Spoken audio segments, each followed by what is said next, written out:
Back in high school, during government class, which was chaos because this teacher did not teach at all. He would just sit behind his desk and I think he was online or something, just looking at stuff on the internet.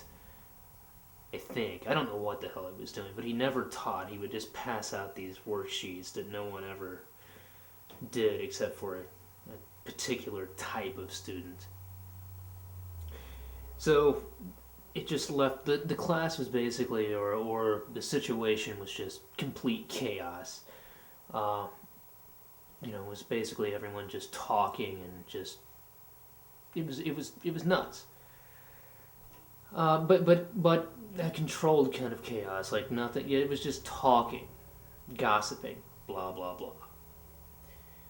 But this particular guy um, that I went to high school with represented chaos to me. He represented like he was the purest manifestation of anarchy I've ever been around my entire life. Now,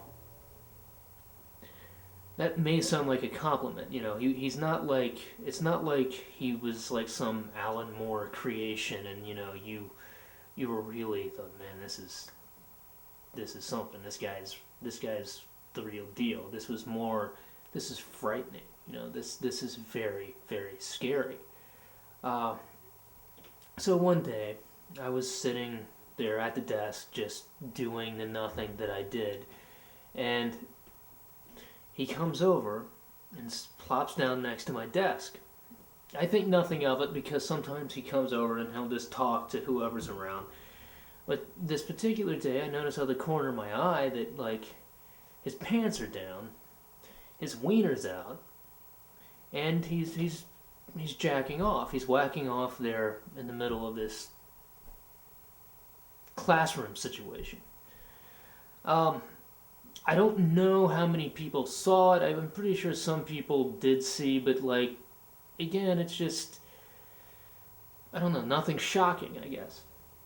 So to me, it was because it's just that's just something you don't do. But anyway, so the bell rings for the next for the period to be over, and the next thing that we had to go to was lunch, and I as we were leaving, we were moving out of the room, and the teacher looks up from behind his desk, and he's like, I won't say the person's name, and he's like, Camille. This guy had a speech impediment, and it's not a knock. It's just stating a fact. He did have a speech impediment. I would be more offended, if that is, I'm knocking his teaching skills. This is just stating a fact. So he's like, Camille, and then so I was like, okay, I'm gonna stick around to see what the hell happens because obviously, I think this guy saw this. We go back. Well, he goes back. I stand there and kind of like eavesdrop on the whole thing. And he's like, this isn't going to be an everyday thing now, is it? And the person's like, no. Okay then. That's it. That's all that happened. There was no, I expected like your ass is going to the fucking office and your ass is going to counseling and your ass we're gonna figure out what the fuck is wrong with you. That was it. This isn't going to be an everyday thing.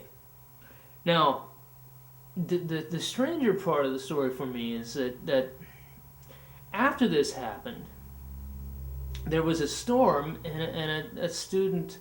There was a lightning flash and like a loud clap of thunder because the lightning struck so close to the school. It was instantaneous. It was loud and rattled the windows and everything, and the student was genuinely surprised, maybe a little over embellished, but surprised because we all were surprised. So the student was like, when it happened, it was like boom, and it was like, ah! So he was like, to the office, get to the office, don't you disrupt my classroom thing, and I'm like, okay, and I'm thinking like, so a guy can, a guy's genuinely afraid of a storm or like just something startled him, he gets sent to the office, but he can jack off in your classroom. He can sit there and masturbate in the classroom, and you have no objections to that. I mean, this is, I don't know.